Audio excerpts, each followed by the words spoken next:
Welcome to the Filipino American Women Project, a podcast show that shares stories and life lessons told by individuals living or have lived in America that are of Filipino descent and identify as female. I'm your host, Jen Amos, a fellow Filipino American woman, and I'm excited for you to join us. Let's get started.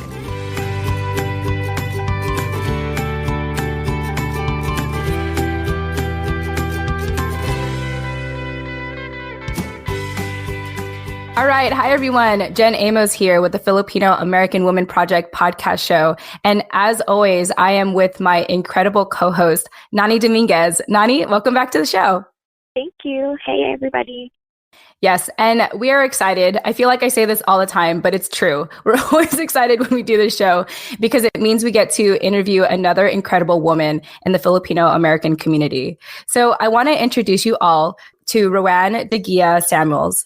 Roanne is the lead mental health clinician for Filipino Outreach Project for a county in California with the highest Filipino American population per capita and the fifth most diverse in the States. She has a private practice in California and also provides online therapy overseas with a special interest in supporting Filipino women and her family.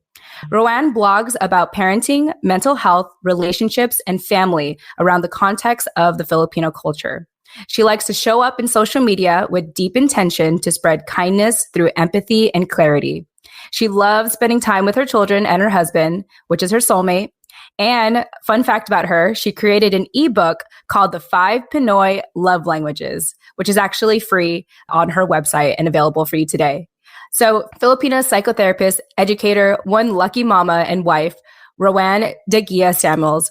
Roanne, welcome to the show. Thank you, Jen and Nani. Thank you for that warm welcome. I appreciate it.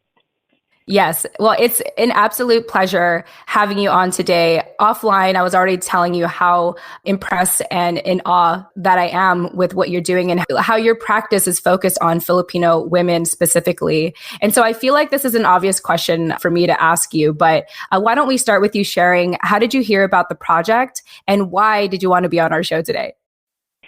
So I got a love message from Nani. Nani is a sweetheart from IG. And so she connected with me, shared with me what the podcast is about. And I'm really excited to be here because I love, like I mentioned before we started our recording, eavesdropping, especially listening to the stories of Filipino women, because we are very similar but also very different. And so one time Nani and I were texting, I was actually telling her, I am listening to your podcast while I'm actually cooking dinner for the fam. So yeah, very honor. It's such an honor to share this space with you both. Thank you for having me. Yes, and thank you for coming. Yeah. And thank you to Nani as well for reaching out to you, Roanne. And yeah, it's an absolute pleasure. And I'm just excited to get into some of the topics we're going to talk about today. So, Roanne, for people that are getting to know you for the first time, this show is really dedicated for individuals who live or have lived in America that are of Filipino descent and identify as female or she, her. And so I'd love for you to share a little bit about your family background and why you identify as a Filipino American woman. Yeah, I actually have been in the States. I was born and raised in the Philippines, and I have been in the States for about 17 years. I came here when I was 23 years old permanently. And I say that, I know this might sound a little bit confusing, but when I was 11, we started the immigration process. As you know, many of our immigrant families bring their families in chunks. And so my mom actually took me and my sister to live with a relative. She literally shipped us. And she left after 2 weeks. And that was actually my first time in the States when I was 11. And the hope was that she'll bring the family in chunks and then we'll all be here together. So I only stayed here for about a year and a half. So there was some challenge there. I lived with a relative who was so, open to helping us adjust there. It's my grandma. She was so considerate because she also lived with my aunt. She was so considerate. She was very rigid with her rules. And so that was not the primary reason why we actually returned back home, but there was a lot of other challenges as well. So we actually came back after like a year and a half. And then I finished all my schooling back home, most of my schooling, and then came back here when I was 23. And I had this hybrid experience when I was younger in middle school, where I was that Filipino American, and I had a very well-meaning but very traditional, through my grandma, style of parenting. So I had that experience, and then I became the immigrant because my mom never really stayed here with me, and having to really adjust and, build my life here in America when I turned 23. So I've been here in the States for 17 years. So yeah, that's my story, and I'm sticking with it. There you go. Yeah. So just to clarify, your grandma was essentially your primary caretaker when you were here or when you moved here? Yes, my grandma actually lived with my aunt, but she had her own family. But my grandma became my primary caretaker, and I was 11, and then my sister was like 9. Yeah, so she took care of us, and she was loving, but also very, rigid with her parenting style. Mm-hmm. Yeah, definitely. Do you appreciate, or have you appreciated the way that she had raised you, looking back? Yes, it actually gave me a window to understand my mom even better, because I think I hear a lot of stories about, what's interesting is I was born and raised in the Philippines, right? I'm thinking when I immigrated in the States that my Filipino American peers would have a slightly different story as far as like the way they were parented. But interestingly, their mother simply sounds like my mom. And why would they be different, right? It doesn't mean that uproot a plant and bring it somewhere else that it'll look different. The leaves are the same. And so the experience is similar, but the place is different. So I do have that experience of, the way the traditional Filipino parenting, and the having been with my grandma allowed me to really fully understand my mom's story, so that I could understand her, and understanding her led me to understanding myself. Mm. Yeah. I'm actually kind of a little fascinated about your relationships with your grandma and your mother, considering how, your practice focuses particularly on Filipino women. Do you feel like your grandma and mom were a big influence into why you focus on Filipino women today? Certainly, directly and indirectly. I saw my mom is like, she's very inspiring. I see her, even though I might say she's quite traditional with her Filipino parenting, she seemed very progressive in many other ways. She's a single mom. She actually raised 5 kids and had a business on her own. So, quote and unquote, like strong woman, and I aspire to be her. She's very generous.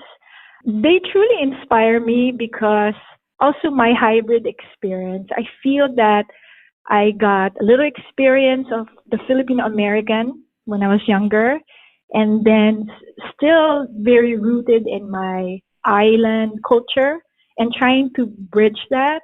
And I hear in a lot of spaces that that's a conflict between our Filipino American community is trying to bridge the gap. And in my small ways, really, I'm very passionate about thinking of ways to bridge that gap, but in a very practical language, palatable to the Filipino ears, if you will. Really very intentional and encapsulated in kindness and compassion. That's actually my goal.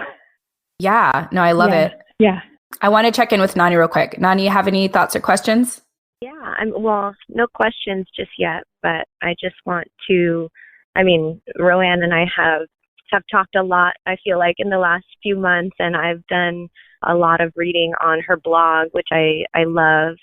And I think that you do a really amazing job at explaining that kind of, that bridge or that gray area where it really takes our deepest understanding of, why our mother parented us the way that they did when we were younger, or grandma or whoever, to be able to appreciate it and then incorporate that into your own parenting style.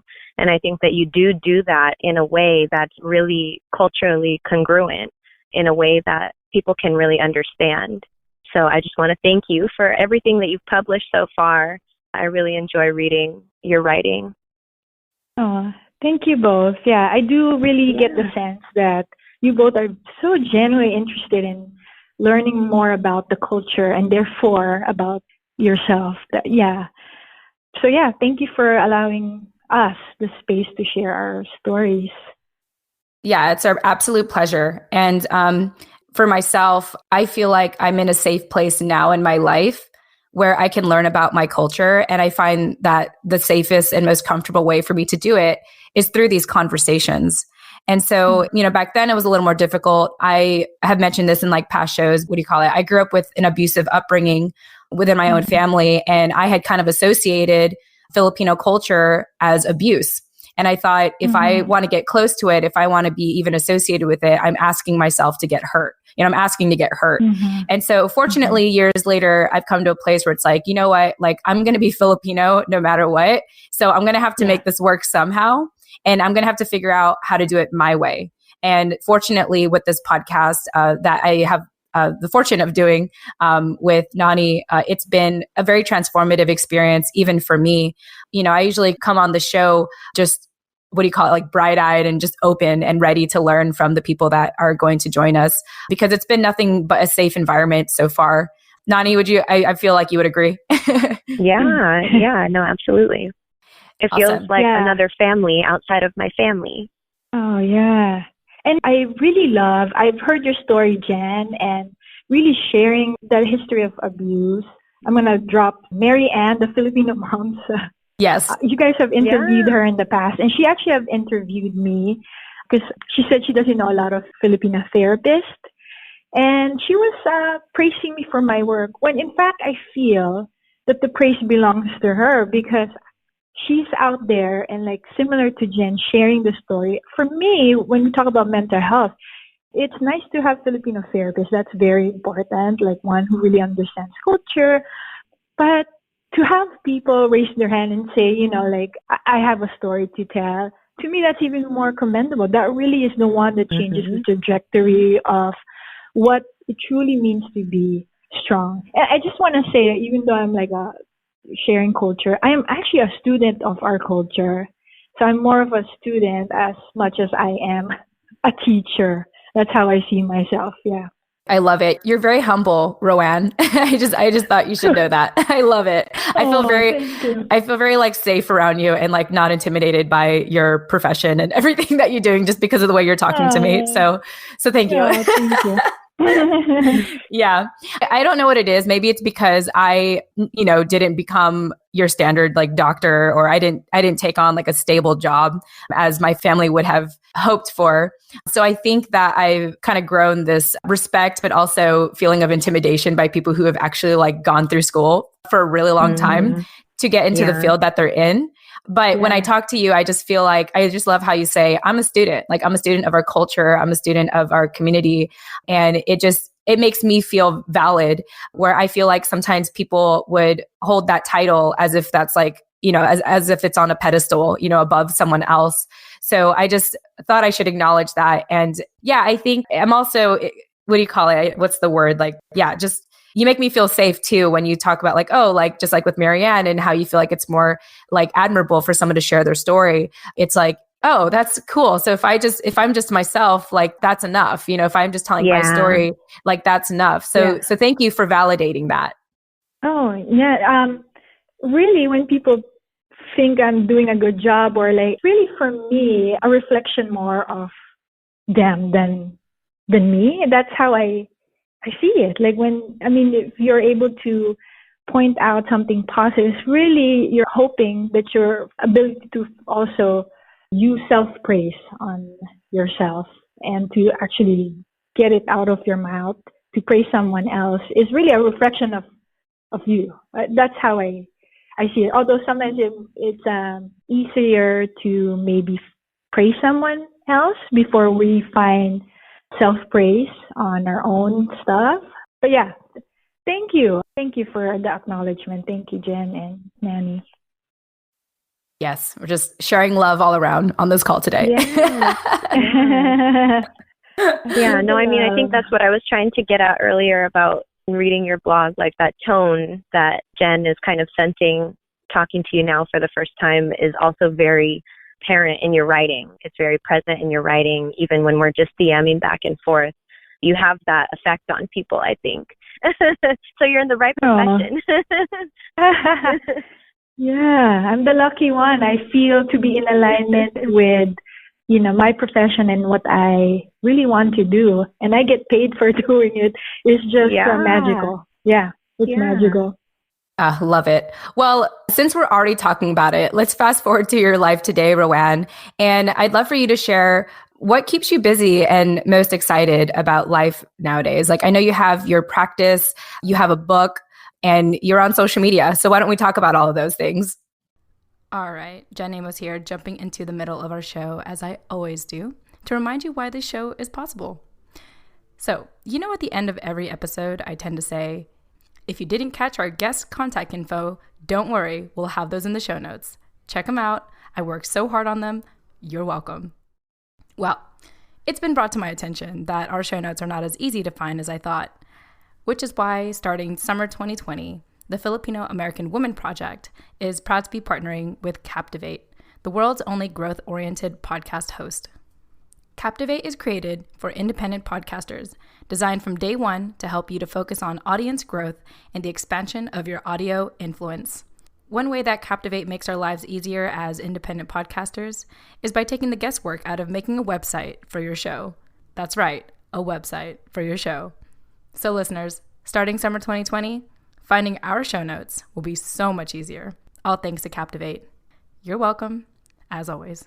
If you're about to start podcasting or are getting burnt out from all the extra work of producing one, like building a website, consider a 7-day free trial, that's right, free, with Captivate by visiting thefilamwoman.com. That's the Filam, short for Filipino American Woman.com. Or, check out our show notes in the meantime, which is in the details section of each episode. Once again, you can visit thefilamwoman.com or visit the details section of this episode.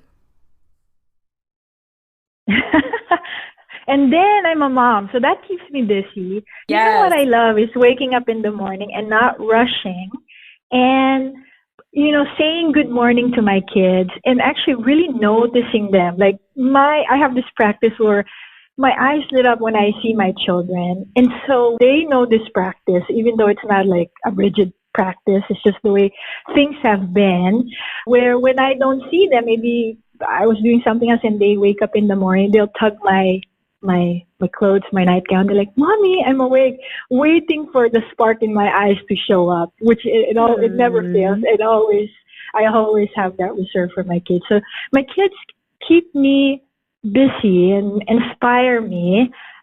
So currently, I am actually in Solano County. You guys familiar with Vallejo? That's my hood. I am, yes. Yes, that's my hood too. Yes. Cool. Seafood City is our grocery store. Yes. I don't know if they have that in the East Coast, but my work there keeps me, I don't know, right? Maybe they have something else. Yeah, actually, I don't know. Do they? Yeah. I don't know, at least not in Virginia, am I aware, but I remember because I lived in San Diego for 20 years and we had Seafood City there, but definitely there, in California. Yeah, so that keeps me busy. I think Nanny blogs, or Jen, do you blog? Yeah, Nani's the blogger right now. Yeah. Yeah. Blogging takes a lot of time, doesn't it? Like, Nanny, I don't know your experience, but for me to create something, it takes So that keeps me busy. I'm constantly taking notes, so I know. Right. I'm the same way. I always have notebooks everywhere.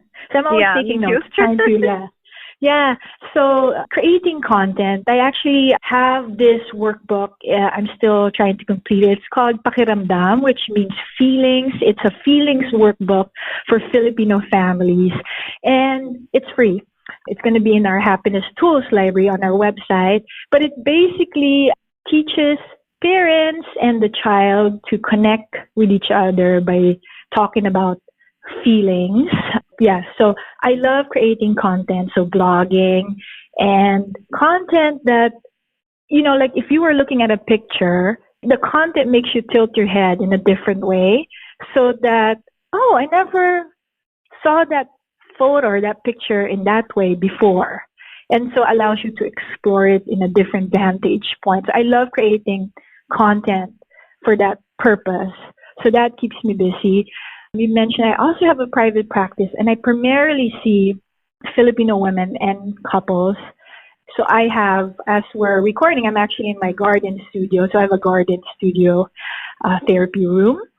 So that keeps me busy. I also do presentations. So I design presentations because I'm a clinician within the county, and I'm the clinician for the Filipino project there. I do presentations to help non-Filipino clinicians to sort of like understand the Filipino culture. So yeah, that keeps me busy being a wife, a mom, creating content, private practice. Yeah, fun stuff. Yeah. How did you come up with the garden as a form of therapy? Actually, so it's located in the back of my house. And I created this hub, and it's separate from my home, and the entrance is separate. Part of the work is in the county, is reducing, stigma, which means the definition of what strong actually means in our culture. Before I was faced with, because the discipline of therapy teaches you to have like boundaries. And I thought, you know what, I'm part of this movement to reduce stigma. And the separation between client and therapist, it doesn't have to be so wide. Especially, I'm serving my community, my Filipino women and her families. I believe I was questioning myself before, am I really reducing the stigma? And me challenging myself as a clinician, I thought I will bring it closer to home. It's still very separate. Like, because protecting my client's confidentiality is serious business to me. So it's separate, but it's really close to home, if you will. I wanted to give a space where it's not sterile. Therapy just feels like going to visit a friend type of thing. And so I took it seriously by bringing it close to home. Yeah. Wow. I think that's beautiful. I mean, I've only gone to less than a handful of therapy sessions myself earlier this year, but I definitely felt that separation between my therapist and I, that distance. And it was partly why I just didn't want to go back. I still plan on exploring it again, but I'm not in a rush because doing a podcast show like this is very therapeutic for me. And I get to share my stuff on here. So it's like, oh, okay, well, if I'm already like talking to people and they're giving me feedback, that's kind of good therapy for me. But I just love the whole idea. This just kind of goes back to what we were saying earlier of how humble and considerate and compassionate you are to go out of your way to create this garden so that when your clients see you, it's not like a client, therapist. It's not like what you typically think of when you go see your therapist. It's like going to meet a friend, like you said. And I just think that's really awesome. I want to like visit your garden now. I'll take photos. Still, we all have a garden room. Yeah, you can, because Nanny's from, just around here. So I'm still creating it, building it some more, but I'll take photos and maybe I can post it on Instagram, share that. But I love the space. Even for me, my practice is really like I hone everything and tailor everything with the Filipino woman in mind. So even the traditional therapy of talk therapy, not that I obviously don't do that because, we have to talk about things. That's very healing as well. But I infuse different, techniques, thinking of the Filipino woman, I love it. Yeah. So, Roanne, you were talking about how you made this book, Feelings for Filipino Families. And I want to share a little bit about my background. My mom, she became a single parent when I was 10 years old. We unexpectedly had lost my dad. And I feel like my mom, she was emotionally neglectful from my perspective, and I understand now why she was that way, because she had to raise, 3 kids under 11 on her own. But even to this day, we have a pretty good relationship now. I feel like I can kind of just speak my mind around her or whatever. But when it comes to talking about feelings, I feel like my mom's very task oriented. Her love language, if we're talking about love language, she's acts of service. She's not necessarily, what do you call it? My mother-in-law described it this way. There's 2 types of people in the world. There are pointers and there are painters. So painters are like people who are narrative, who can really articulate like what they're saying. They can like draw like a descriptive, beautifully visual picture, where a pointer is kind of like you're just kind of pointing your brush, someone that's very direct and to the point. So my mom is what I consider a pointer. She's just very to the point, very blunt. She'll say anything like on her mind that's just, there's no, what do you call it? She doesn't like flower. Yeah, she doesn't filter. Yeah, thank you. So I'm just curious, like I'm a very emotional person and she's essentially the opposite. How do you bridge that gap? How do you start that conversation? Like for me, how would I start that conversation with my mom to talk about feelings? Does that make sense? Okay, now I'm stumped, right? Yeah. And a little more background. My mom, maybe this will help. Like my mom, she's an immigrant. She married my dad and he joined the Navy. And so I was born in Japan on American soil as an American. So, I'm very Americanized. I'm quite outspoken. And my mom, she's, really reserved and kind of what I describe often can really fill in that Maria Clara archetype of, being the matriarch of the family and being supportive and putting other people first, So if I try to talk to her and ask her what she wants to do, like, what do you like? What do you like? How do you feel? It's a very hard conversation to have because I just feel like she doesn't think that way. I think she's always first to think about the family first, then to think about herself. And so how do does that make sense so far? Like Nani, am I making sense? Yeah. No, you make sense. Yeah. Rather than giving a prescription of diet, I think to put like context, like what I mentioned about me having this window of having this experience with my grandma, and it helped me explain my interaction with my mom. I know that we're gonna maybe talk briefly about the Filipino love languages, but one of the things that might be helpful is to really learn that we were equipped differently, or like say in the Philippines, right? Here, when you send children to school, when somebody cries, you say, you ask about their feelings, like, you notice you're crying, somebody hit you, how does that make you feel? That type of language, and something that is what we're used to here. But in the Philippines, in the islands, we don't really talk about these things. We don't ask our children, or not used to asking our children, how are you feeling today? The demonstration of love is very different. And so bridging those is really understanding. May I share? I love Moana, right? Yes. May I use that as a reference? I love this movie. But anyway, the father kept telling, the father kept telling Moana, do not go past the reef, right? Because the father has already built this island that already is the greener pasture island. And why would you want to explore, right? Stay here. It's safe. And maybe I'm not answering your communication, but just I'm using it as a reference. And so Moana continued to explore, but she had this quest of really trying to understand. So she learned the history, right? Oh, that's why they don't traverse the ocean anymore, or didn't want me to go past the reef because of the history, the danger, the perils out there. And so knowledge of the history gives us understanding, and with understanding, we can provide kindness in that interaction. And it goes both ways, not just let's say in your example, your mom, you just understanding your mom. Am I making sense here? Maybe we need to scratch that. I hear you. Essentially, part of what I'm sharing, it's not because I'm speaking out of like angst or resentment with my mom in any way. It's because I had learned her history. I learned when I learned about her upbringing and learned what she went through and understood the sacrifices she had to make, especially after we lost my dad.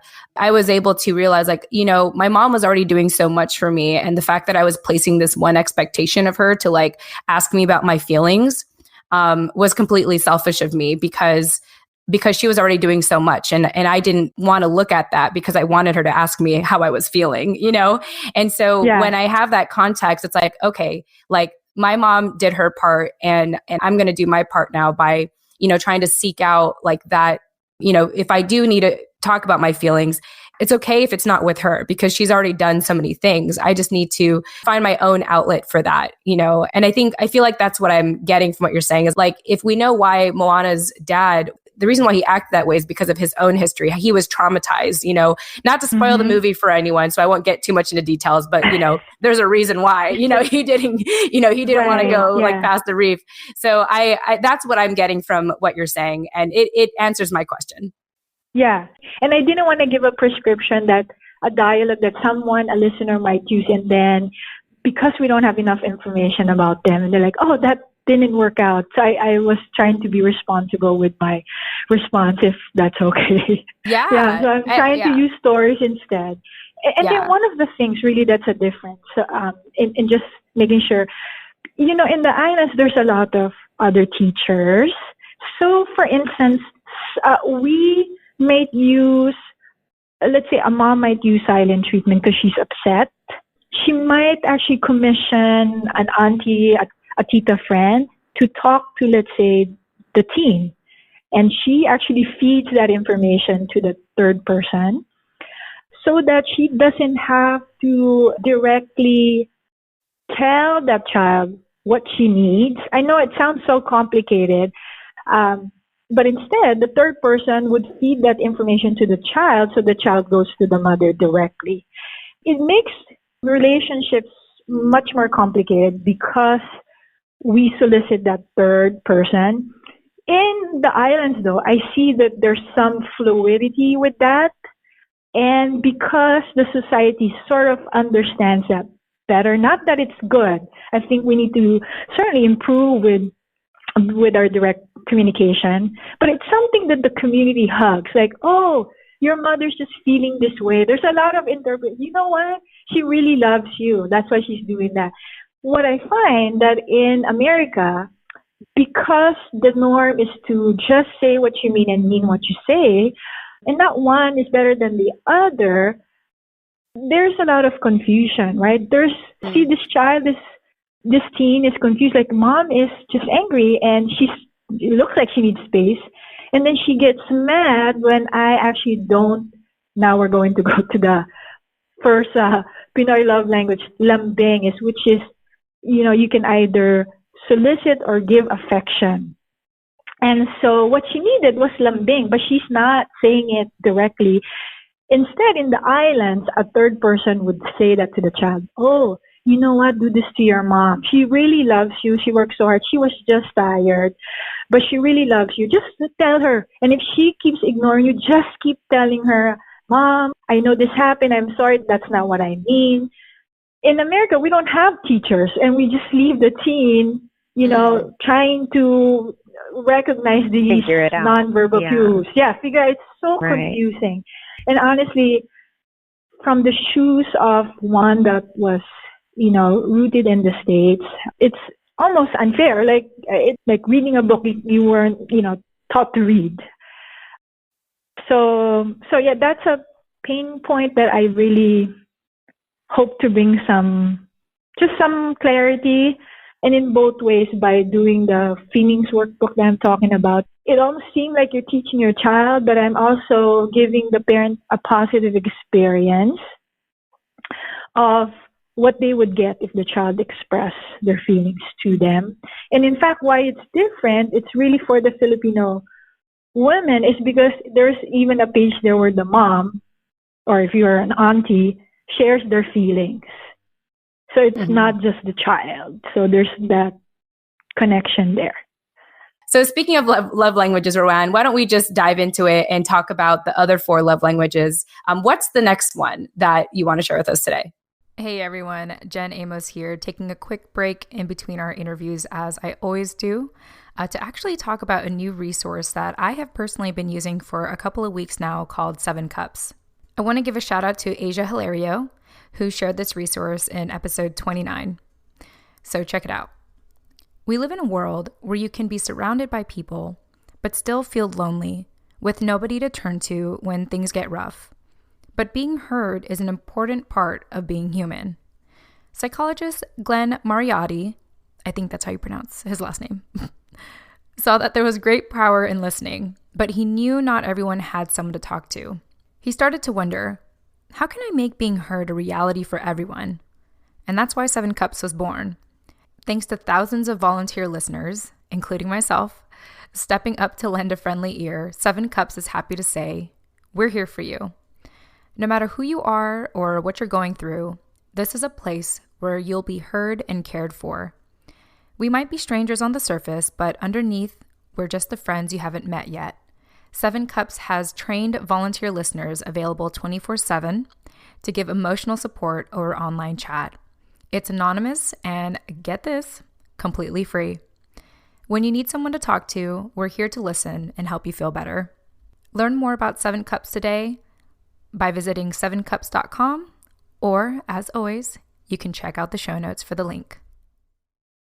Okay, so I shared lambing, but there's so many other love languages. But the second one that I have in my ebook is called haplos. And so it's easily translated as just touch. But, in the Filipino culture, touch is beyond just stroking. Like, we remember the love language of our moms, like maybe using Vicks, and then even though we don't hear them utter the words, I love you, that often, it is really the touch that they pat your head when you did a good job, and they kind of like shampoo your head. It is their way of saying, good job, I'm very proud of you, even if they have a hard time saying it. Or they put their hands on your lap. Or when you're crying, they put their hands a little longer on your back or on your shoulder, saying, I'm here. And the difficulty, or they're still learning to find the words to say, I hear you, my child. But that's one of the Pinoy love language is haplos. The third one is kiliti, which is really when you're trying to tickle someone. And there is this concept in Tagalog, and I'll say it in Tagalog, hulihin ang kiliter, which means to catch someone's fancy or what tickles them. And so sometimes because we don't, and we're talking about the more, traditional way of expressing, we might not express it through verbal communication, but we catch their kilite, what they like. So maybe it's bringing food or like cooking or, whatever catches someone's kilite or like what makes them tickled. So that's one of the Pinoy love language. And the book really talks more about that language in depth. And then pasalubong, so, something that you take with you, like sometimes we have balikbayan boxes, right? So the pasalubong, or if you were pasalubing something you take home with you, whether it's a food or whatnot. Pasalubing is a Filipino love language because it is this object permanence that even if I didn't see you, I'm working so hard, I'm a nurse, I have a couple of like shifts I have to work, the pasalubong tells you, even without you are not in my sight. I was thinking about you. And so when the parent, a nurse, comes home and they have a pasalubong, it is that object permanence that connects them. Even when I'm working hard, I was thinking about you. So that's one of the Pinoy love language. And then, because means to just utter. So in the Pinoy love language, I'm also trying to share that there is something with, just saying it, practicing, I care about you. If we cannot say, I love you, that's okay. Certainly we have been saying it in other ways with the other Pinoy love languages. But I do encourage others to say that I just care, or I see you, I hear you. So because it's just saying it, or saying what you mean. So those are the few Pinoy love languages. And I do have on the ebook the Pinoy love language solution. So if you have could not interpret your mom's lambing, they're trying to solicit, what would you do? The dialogues that you can possibly use. So I've included that in the ebook, which is free. So beautiful. Yeah. So those are, Can you give a recap one more time of the 5 love languages? Yeah. So the first one is lambing. Okay. So that's when you are soliciting or asking or giving, or it could be acting strange to get affection. And then the second one is applause, which is in the English language, just means touch. But as I break down in the ebook, it's a little bit more than that for Filipino love language. Kilite is to give this tickle feeling or catching someone's fancy or what makes them happy or tickles them. So kilite. And then pasalubong is the something you take home, whether back to the islands or from work to people that you love. And it communicates this object permanence that I was away working, but I thought I was thinking about you. And then the last one in the ebook is because. It's to simply utter, I care about you. You are needed. So those are the 5 Pinoy love languages. Yeah. I think right now in my life, I'm the last one. I like to hear it. I like someone to tell me that I'm loved and cared for. Nani, did you think of your love language? I think that I'm all of them still, but I do just want to say, Roanne, thank you for that breakdown, because I think that you kind of touched on a point earlier when you said or highlighted that not only is it important for us to understand why our parents parented us the way that they did, but it's also important, even if we have to get a third party involved, for them to understand how we view their actions and decisions as well, in order for the relationship to change. Because if it's just us understanding, and sorry, this is kind of going back to Jen, your question about how to communicate that with your mom. If it's just us understanding them and coming to a new place in our own minds, we can only still control our actions. So that's not going to change anything. We still can't expect for anything on their end. Am I making sense? Yes. On their end to change if that communication doesn't go both ways. You know what I mean? Yes, absolutely. So and then about the love languages, I think that those are also really important, all of them, to understand, because while you might identify with one, your mom or your husband or whoever it is that you're using them to communicate with might express themselves or like to receive love in a different way. And if you don't understand that, it's always going to be hard to communicate with each other. So, I appreciate you breaking that down. Yes. Thank you. I definitely want to download that ebook and study it more, because that gives me a better understanding of how my family expresses love. So thank you so much. Oh, you're most welcome. Yes. Well, we are at my most favorite part of the show. I mean, everything is my favorite, but we are at the final question of the show. And, really the purpose of this project is to share life lessons and stories told by Filipino American women.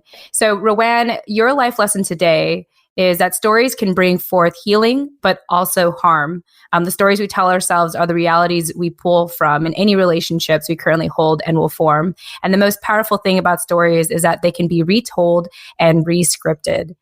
I would love for you to elaborate on that a little bit more and mainly share a story in your life that led you to this life lesson. Especially in our Filipino culture, we're very collective. And so there's a lot of passed down stories, and that's wonderful. Sometimes we hear stories so much, we think the story belongs to us. That is our story, when in fact it's a story that belongs to someone else, but they are just sharing their story. Stories really are what is the framework we operate from. So in therapy, and it doesn't have to be in therapy, but that would be my context. Ultimately, it's really rescripting stories that fit your vision of how you want your story to be. So one of the things that I feel that can change this trajectory for us is the way we parent our children, to allow them to express, to ask them questions, to be curious about their space. And when we ask them to not have an agenda of how they should respond, so that they in themselves would find ways to be creative, use their imagination, so they can soar and find their own voice and story. So, my story is, just learning from my own history. So I belong to a multiracial family. So we have, as you know, many Filipinos, a mixture of different ancestry. But I have a sister who's very European-looking features. And so when I was growing up, people would mention, "Oh, Roanne, she's pretty." And then my mom would say, "Wait till you see my other daughter." So I grew up with that type of narrative.